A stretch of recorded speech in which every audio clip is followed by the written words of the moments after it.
നമസ്കാരം. Sreenarayana Guru Open University 2ാം semester BA history ക്ലാസ്സുകളിലേക്ക് എല്ലാ പ്രിയ വിദ്യാർത്ഥികൾക്കും സ്വാഗതം. നമ്മൾ ഇന്ന് history of India from prehistory to the 7th century CE എന്ന പേപ്പറിലെ ഫസ്റ്റ് ബ്ലോക്കിലെ 5th യൂണിറ്റ് ആണ് ഡിസ്കസ് ചെയ്യുന്നത്. ഇത് ഡിക്ലൈൻ ഓഫ് ഇൻഡസ് സിവിലൈസേഷൻ, ഇതാണ് ഈ ഒരു യൂണിറ്റിന്റെ പേര്. അപ്പൊ ഇവിടെ നമ്മൾ തൊട്ട് മുൻപത്തെ 2 യൂണിറ്റുകളിലായിട്ട് ഹാരപ്പൻ സിവിലൈസേഷന്റെ ഉദയം, അതുപോലെ അവരുടെ മെച്ചോർഡ് ഫേസ്, അന്നത്തെ ജീവിത രീതികൾ, കാര്യങ്ങളൊക്കെ നമ്മൾ ഡിസ്കസ് ചെയ്തിട്ടുണ്ട്. അതുപോലെ തന്നെ നമ്മുടെ 3ാമത്തെ യൂണിറ്റില് നമ്മൾ ചെറിയ രീതിയിൽ ഹാരപ്പയുടെ പതനത്തെ കുറിച്ച് വളരെ ഔട്ട്ലൈൻ പറഞ്ഞു പോയിട്ടുണ്ട്. അപ്പൊ നമ്മൾ അതിന്റെ ഡീറ്റെയിൽ ആയിട്ടുള്ള ഭാഗത്തേക്കാണ് കടക്കുന്നത്. ഹാരപ്പൻ നാഗരികതയുടെ പതനത്തെ കുറിച്ചാണ് പഠിക്കുന്നത്. അപ്പൊ ഹാരപ്പൻ നാഗരികതയും അതിന്റെ സംസ്കാരവും ഒക്കെ വളർന്ന് വികാസം പ്രാപിച്ച് മറ്റു സമകാലികമായിട്ടുള്ള മറ്റു സംസ്കൃതിയേക്കാളൊക്കെ ഒരുപാടേറെ വികസിച്ച് വന്നിട്ടുണ്ട്. അതൊരു വളരെ സംസ്കാര സമ്പന്നരായിട്ടുള്ള ഒരു നാഗരിക സമൂഹമാണ് ഹാരപ്പൻ ജനത. പക്ഷെ എങ്കിലും അതും അതിന്റെ ഏറ്റവും ഉയർന്ന ലെവലിൽ എത്തിയതിനു ശേഷം മെല്ലെ മെല്ലെ മെല്ലെ പതനം നേരിട്ടു, അല്ലെങ്കിൽ അത് ഡിക്ലൈൻ ചെയ്തിട്ടുണ്ട്. അപ്പൊ ഈ ഹാരപ്പയുടെ ഡിക്ലൈനെ കുറിച്ച് കൃത്യമായിട്ടൊരു തെളിവ് ഇന്ന കാരണം കൊണ്ടാണ് എന്ന് നമുക്ക് പറയാൻ സാധിക്കില്ല. കാരണം പല ചരിത്രകാരന്മാരും പല പുരാവസ്തു ഗവേഷകരും പല അഭിപ്രായങ്ങളാണ് പറയുന്നത്. ഒരു ഏകദാനത, ഒരു യുനാനിമസ് ആയിട്ടുള്ള ഒരു ഒപ്പീനിയൻ ഈ ഹാരപ്പയുടെ ഡിക്ലൈനെ കുറിച്ച് ഇല്ല. അപ്പൊ അതുകൊണ്ട് നമുക്ക് ലഭിച്ചിട്ടുള്ള പുരാവസ്തു തെളിവുകളിൽ നിന്നൊക്കെ നമുക്ക് പലതരത്തിലുള്ള കാര്യങ്ങൾ മനസ്സിലാക്കാനായിട്ട് സാധിക്കും. എന്തൊക്കെ പറഞ്ഞാലും ഒരു 600 വർഷം എടുത്തിട്ടാണ് ഈ ഹാരപ്പൻ സിവിലൈസേഷൻ തകർന്നിട്ടുള്ളത്. BC 1900 മുതൽ ഒരു BC 1300 വരെയുള്ള കാലഘട്ടം കൊണ്ടാണ് ഇതിന്റെ പതനം എന്ന് നമുക്ക് കൃത്യമായിട്ട് നിർണ്ണയിക്കാനായിട്ട് സാധിച്ചിട്ടുണ്ട്. അപ്പോൾ പല ചരിത്രകാരന്മാരും പല പല അഭിപ്രായമാണ്. അപ്പൊ അതിലെ 1ാമത്തെ കാരണം വെള്ളപ്പൊക്കമാണ് ഹാരപ്പൻ സംസ്കാരത്തിന്റെ പതനത്തിന് കാരണം എന്ന് പറഞ്ഞത് ഒരു പാലിയന്റോളജിസ്റ്റ് ആയിട്ടുള്ള MR സാഹിനിയാണ് ഇത് പറഞ്ഞിട്ടുള്ളത്. വെള്ളപ്പൊക്കമാണ് പതനത്തിന് കാരണം എന്ന് പറഞ്ഞിട്ടുള്ളത്. അപ്പൊ നിലവിലെ ഒരു അനുമാനത്തില് വെള്ളപ്പൊക്കം വന്ന് ഈ പ്രദേശങ്ങളൊക്കെ മൂടിപ്പോയെന്നും വളരെ ഉയരത്തില് ശുദ്ധജലം നിറഞ്ഞ അലൂവിയൽ സോയിൽ, ശുദ്ധജലത്തിന്റെ കാരണമായിട്ടുള്ള അലൂവിയൽ സോയിലിന്റെ നിക്ഷേപം ഉണ്ടായിരുന്നത് കൊണ്ട് വെള്ളപ്പൊക്കത്തിൽ മൂടിപ്പോയതാണ് ഈ പ്രദേശം എന്ന് വിശ്വസിക്കപ്പെടുന്നുണ്ട്. കാരണം അത്ര 7 അടിയോളം ഉയരത്തില് മണ്ണ് അലൂവിയൽ സോയിൽ മൂടി ഉറച്ചു പോയതിന്റെ സൂചന ലഭിച്ചിട്ടുണ്ട്. അപ്പൊ അതിന്റെ അർത്ഥം വെള്ളം മൂടിയതാണ്, വെള്ളപ്പൊക്കം വന്നതാണെന്ന് തന്നെയാണ്. അതുപോലെ തന്നെ നദീതടത്തിലെ ഒഴുകുന്ന മണൽ മണ്ണിന്റെ സാന്നിധ്യമൊക്കെ ഈ പ്രദേശത്ത് നിന്ന് ലഭിച്ചത് കൊണ്ടാണ് അദ്ദേഹം അങ്ങനെ പ്രളയമാണ് ഇതിന്റെ കാരണമെന്ന് പറയുന്നത്. ഇതിന് കൃത്യമായിട്ട് ഉള്ള എല്ലാ ശാസ്ത്രജ്ഞന്മാരും അല്ലെങ്കിൽ ചരിത്രകാരന്മാരും ഇതിനെ അതുപോലെ തന്നെ വിശ്വസിച്ചിട്ടില്ല, അല്ലെങ്കിൽ മുഖവിലക്ക് എടുത്തിട്ടില്ല. മറ്റൊരു കാരണമായിട്ട് പറയുന്നത് പ്ലേഗ് ആണ് മറ്റൊരു പ്രധാന കാരണം എന്ന് പറയുന്നുണ്ട്. പ്ലേഗ് വന്നിട്ടാണ് ഈ ജനത, അല്ലെങ്കിൽ പ്ലേഗ് പോലെയുള്ള മറ്റേതെങ്കിലുമൊക്കെ മഹാമാരികൾ വന്ന് കൂട്ടത്തോടെ ചത്തൊടുങ്ങിയതായിരിക്കാം എന്ന് മറ്റൊരു കാര്യമുണ്ട്.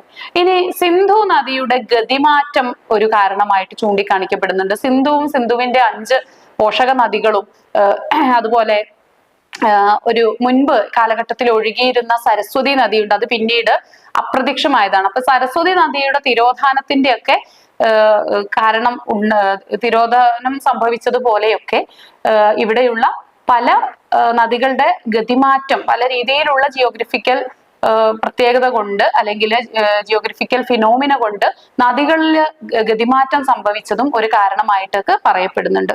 അപ്പൊ പല പാലിയന്റോളജിസ്റ്റുകളും അങ്ങനെ പറയുന്നു. മോഹൻജൊദാരോയിൽ നിന്ന് തലസ്ഥാനം മാറ്റിയതിന്റെ കാരണം പോലും ഒരു നദിയുടെ കരകവിഞ്ഞൊഴുക്ക് അല്ലെങ്കിൽ ഒരു ഗതിമാറ്റമാണെന്ന് പറയപ്പെടുന്നുണ്ട്. ഇനി മോഹൻജൊദാരോയിൽ നിന്ന് സിന്ധു അതിന്റെ ഗതി മാറ്റിയപ്പോൾ നഗരത്തിലെ ആളുകൾക്ക് ജീവിക്കാൻ പ്രയാസമായത് അവര് അവിടെ നിന്ന് മാറി താമസിക്കാൻ കാരണമായിട്ടുണ്ട്. എന്നാൽ അതിനും ശേഷം ഏതാണ്ട് ഒരു നൂറ്റാണ്ടൊക്കെ കഴിഞ്ഞതിന് ശേഷമാണ് ഈ ഹാരപ്പൻ സിവിലൈസേഷൻ പൂർണ്ണമായിട്ടും തകരുന്നത്. അപ്പൊ ഈ വെള്ളപ്പൊക്കം കാരണം കൃഷി നടക്കാതെ വരുന്നു, ക്ഷാമം ഉണ്ടാകുന്നു, അവരുടെ മറ്റു ഉപജീവന മാർഗങ്ങളൊക്കെ നിലയ്ക്കുന്നു, അവരുടെ ഒരു സ്വൈര ജീവിതത്തിന് തടസ്സം ഉണ്ടാകുന്നു. ഇങ്ങനെ ആളുകള് പല ഭാഗത്തേക്ക് മാറി മാറി താമസിച്ച് ഈ ഒരു പ്രദേശം വിട്ടുപോകാനുള്ള സാധ്യതയും പറയുന്നുണ്ട്.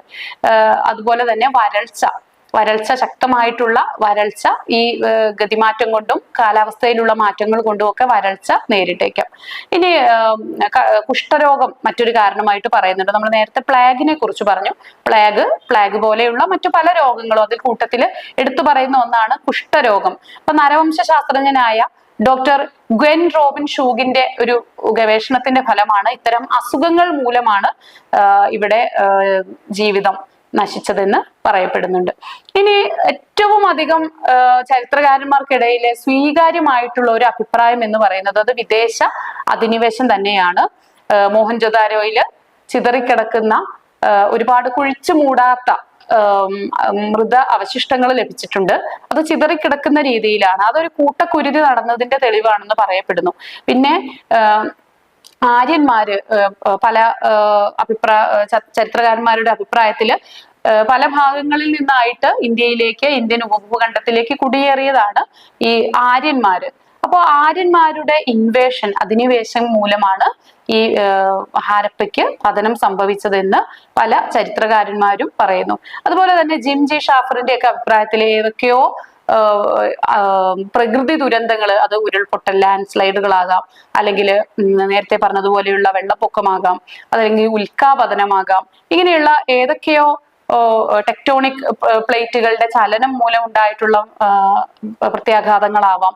ഇങ്ങനെ ഏതെല്ലാമൊക്കെയോ പ്രകൃതിക്ഷോഭം മൂലമാണ് ഹാരപ്പൻ സിവിലൈസേഷന്റെ പതനം നടന്നത് എന്ന് പറയുന്നു.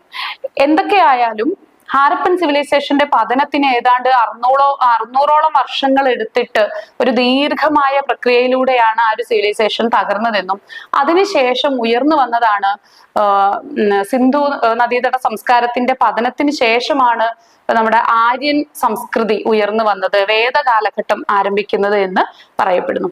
അപ്പോൾ ഇത്രയാണ് ഈ ഒരു യൂണിറ്റിൽ പഠിക്കാനുള്ളത്. Thank you.